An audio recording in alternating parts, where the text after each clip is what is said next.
The getting through the lulls, or I mean, there's been maybe specific points in some of these losses. How do you get through, some of those maybe with the mental toughness side of it? Yeah, I think that's the biggest thing is mentally. I think there's no question that we have the talent and the pieces. It's just, like those mental lulls, 4 or 5 minute stretches where we just completely take ourselves out of the game, give up big runs.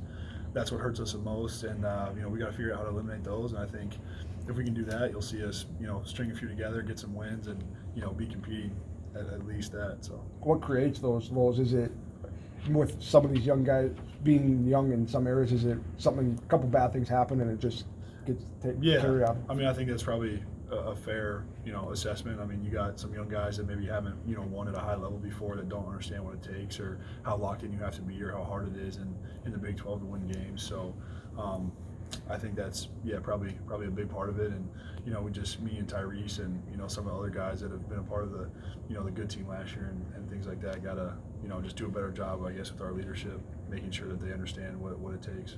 What's the mental toll that it takes on you guys when you have a shooting night? Not just like 3 of 22 against Texas Tech, but when you miss so many open ones. Like those are the shots you want. Yeah, right. Yeah, that's another big part of it. I mean, I'm trying not to make it about offense, but I mean, you go 3 for 22, and that seems like we're doing that a lot. It's going to be really hard to win games. So we just got to find ways to, I guess, keep ourselves in it. If we can't, have confidence, but don't expect the shots to go in. Find other ways to keep yourself in the game. Try to hold teams to 50, 60 points is what it looks like we're going to have to do. So, and I think, we got guys that work on it, shoot all the time. For whatever reason, it's not going to the basket. So, like I said, just stay confident and, find other ways to compete.